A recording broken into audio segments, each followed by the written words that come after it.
Flow test जवाब है उन ताकतों का, तानाशाही ताकतों का, और लोकतंत्र को मजबूत करने में 8 जुलाई का जो मैसेज पूरे देश को जाएगा वो बहुत बड़ा है। ऐसी कई योजनाएं हैं जिसमें केंद्र ने हम लोगों का टांग खींचने का भी काम किया। मुख्यमंत्री ना बना करके आज उन्हें झारखंड का प्रभारी बना करके छोड़ा है। शिवराज चौहान जी बीच बीच में भाजपा को याद दिलाना पड़ता है कि वो बहुमत में नहीं है।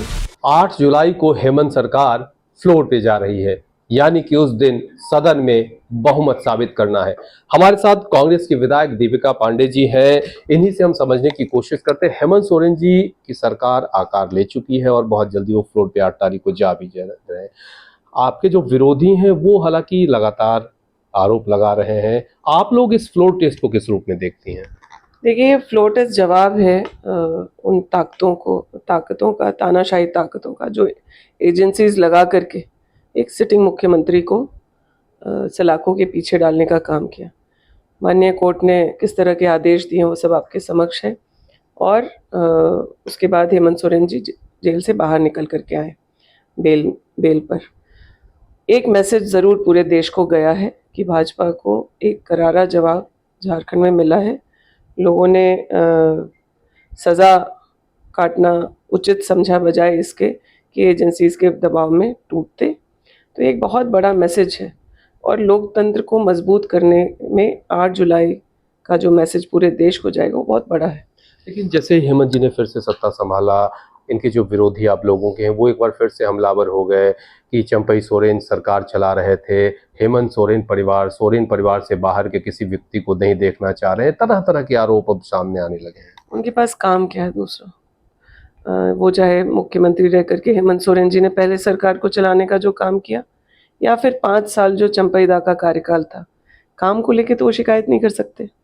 हमने जनता के लिए काम किया है। ऐसे योजनाएं हम लोग लेकर के आए जिसमें केंद्र ने अपना हाथ खींच लिया। प्रधानमंत्री आवास बंद कर दिया गया। झारखंड में 8 लाख ऐसे मकान से झारखंड के गरीब गुरबा वंचित हो गए।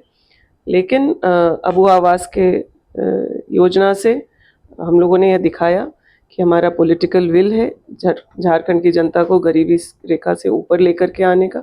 और जनता के लिए जो काम ज़रूरी है वो हम पर चाहे किसी भी तरह के अत्याचार हो, हम लोग उस तकलीफ़ को साथ मिल कर के पार करते हुए वैसे कामों को करेंगे।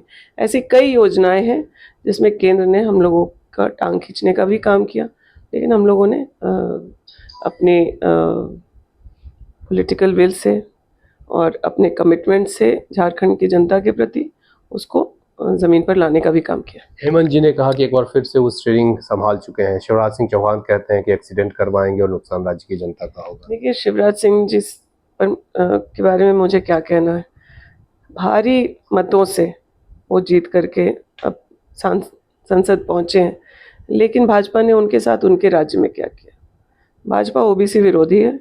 उन्होंने जिस व्यक्ति की वजह से मध्य प्रदेश में पूर्ण बहुमत में आए, बहुमत से बहुत ज़्यादा बल्कि आए, वैसे व्यक्ति को मुख्यमंत्री ना बना करके आज उन्हें झारखंड का प्रभारी बना करके छोड़ा है। शिवराज चौहान जी के अपने बहुत दर्द हैं। कभी आप उनसे हम लोगों के बिहाफ पर भी पूछ लीजिएगा कि भाजपा ने जब उन्हें मुख्यमंत्री नहीं बनाया तब उन्हें कैसा लगा था। वो तो कह रहे हैं हाँ बीजेपी को सत्ता में लाने के लिए फिर से मेहनत कर रहे हैं, तैयारी कर रहे हैं। मतलब वो यहाँ पे बीजेपी को सत्ता में ला देंगे? भाई, वहाँ वो मध्य प्रदेश में वो ज़रूर लाए हैं सत्ता में भाजपा को, लेकिन मुख्यमंत्री नहीं बन पाए। तो वो ख्वाहिश यहाँ तो नहीं पूरी हो सकती है। झारखंड में भाजपा का रिकॉर्ड रहा है कि वो कभी छत्तीसगढ़ से ला करके मुख्यमंत्री बनाए। अब पता नहीं शिवराज चौहान जी के मन में क्या है। मध्य प्रदेश में ना बन पाने का दुख है तो सोच रहे हैं झारखंड में आजमाया जाए। आप केंद्रीय योजनाओं की बात करते हैं। शिवराज सिंह चौहान जी का हम इसलिए जिक्र कर रहे हैं कि वो प्रभारी बने हैं और वो गए थे लोगों के बीच। वो आरोप लगाए कि यहाँ पे जो आप पीएम आवास योजना की राशि मिली, लेकिन बालू नहीं मिल रहा। बालू की इतनी कालाबाजारी है, महंगा इतना है कि जो गरीब लोग हैं वो घर नहीं बना रहे हैं। वो सीधे सीधे आपकी सरकार पे आरोप लगा। वो आप उनसे ये कहिए कि जो 8 लाख आवास झारखंड के लोगों से छीन लिया गया है वो दिला दें, बालू हम लोग दिलवा देंगे। और एक और सवाल, फ्लोर पे तो जा ही रहे हैं, हेमंत सोरेन जी शपथ भी ले चुके हैं। आपको क्या लग रहा है इस बार जो नई सरकार है किस रूप में आगे बढ़ेगी, क्योंकि वक्त कम है? पहले भी हम लोगों की सरकार जनता के लिए थी और इस बार भी जनता के लिए काम करेगी। और फ्लोर टेस्ट तो बस बीच बीच में भाजपा को याद दिलाना पड़ता है कि वो बहुमत में नहीं है, यहाँ वो जोड़ तोड़ करके किसी भी तरीके से सत्ता में काबिज नहीं हो सकते हैं।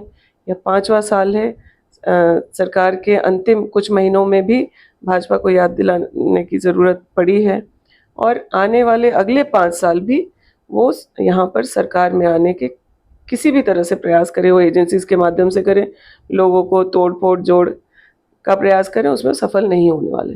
अच्छा, हालांकि ये मामला आपका नहीं है, लेकिन ये आकार कैसा होगा? आकार संख्या तो ठीक है, इस बार पूरे मंत्रिमंडल के आकार होंगे, चेहरे कैसे होंगे, क्या कुछ आप लोगों को अनुमान लग रहा है?